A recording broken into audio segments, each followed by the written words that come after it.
ពុកម៉ែបងប្អូនជាទីនឹករលឹកតើពុកម៉ែបងប្អូនមានបានដឹងទេថាល្វាមាន3ប្រភេទ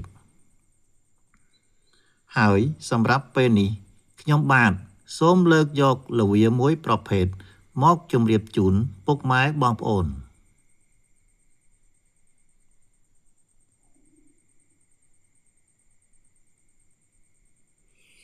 នេះហៅថាល្វាដី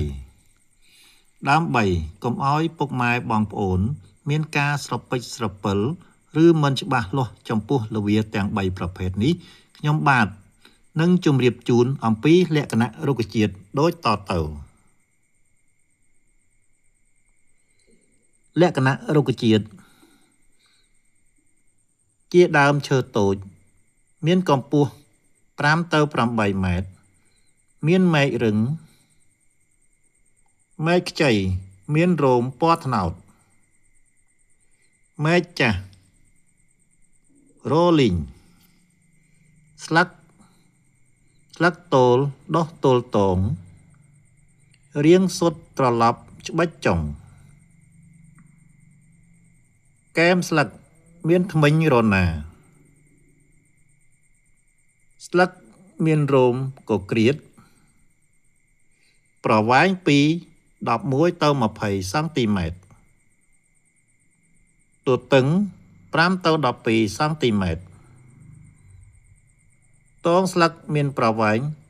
1.5 ទៅ3សង់ទីម៉ែត្រផ្លែ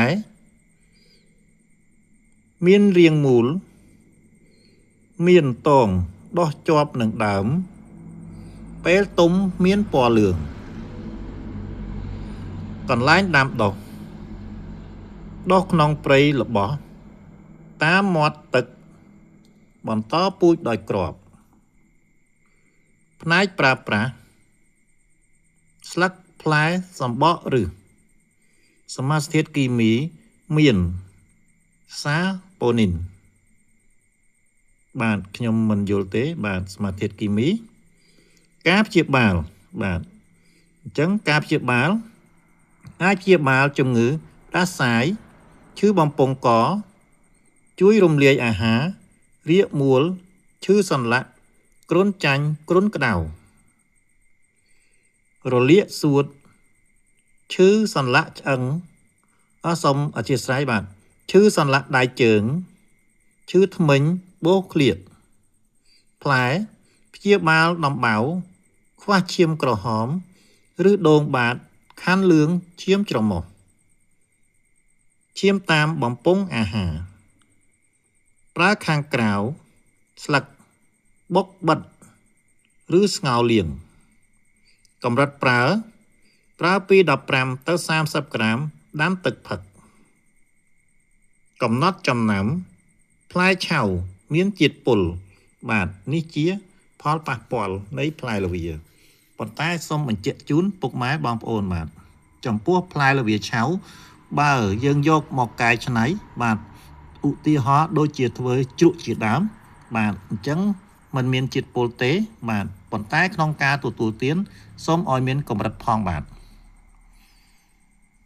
នេះជាអត្ថប្រយោជន៍នៃដើមល្វាដីសូមអធិស្ឋានចំពោះពុកម៉ែបងប្អូនរាល់កំហុសឆ្គងសូមអរគុណសូមជម្រាបលាបាទ